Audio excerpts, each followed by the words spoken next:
knew Deb less time than anybody here. Just in the last few months, Harry and Deb showed up in worship a couple of times, and I'm just deeply grateful that we could celebrate her life in this way and gather the friends and family. So I thank you. I want to just give a couple of comments, read a poem, and offer a prayer, and then we'll send you off to Harry's house and continue this story sharing and the celebration.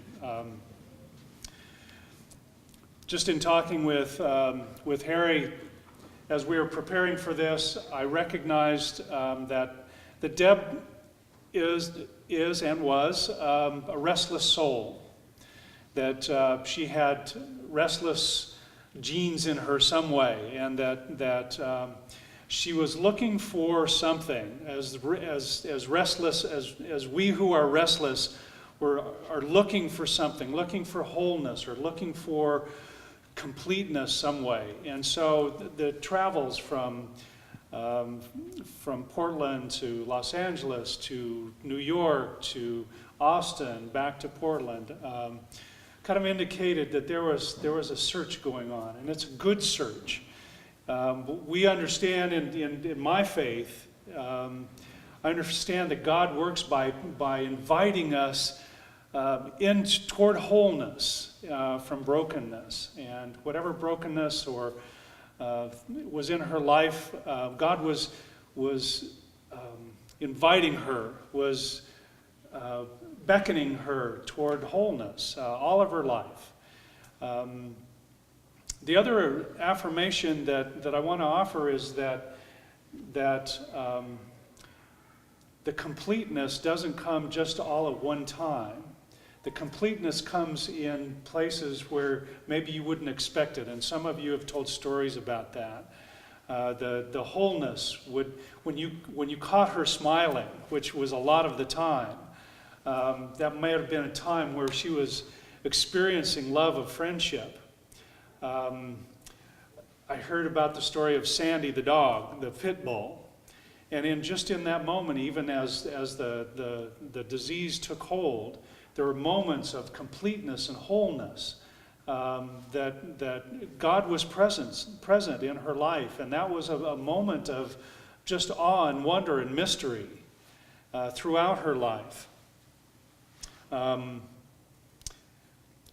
Venice Beach, the generosity that she had and that fostered through the relationships was a time of wholeness and completeness. And so as we look at her life, not only did she go into heaven in a gentle way, that she experienced, even as a person who was trying to find something that was searching for something completeness in life, that she experienced that. And you hear that from the stories, and I give God thanks for that. I want to read a poem. It's called "The Traveler," a poem that I received some time ago. Thinking about Deb. She has put on invisibility. Dear Lord, I cannot see, but this I know. Although the road ascends and passes from my sight, that there will be no night, that you will take her gently by the hand and lead her on along the road of life that never ends. And she will find it that is not death but dawn. I do not doubt that you are there as here, and you will hold her dear. Our life did not begin with birth. It is not of the earth. And this that we call death is no more than the opening and closing of a door. And in your house, how many rooms must be beyond this one where we rest momently? Dear Lord, I thank you for the faith that frees, the love that knows it cannot lose its own, the love that looking through the shadows sees that you and she and we are ever one.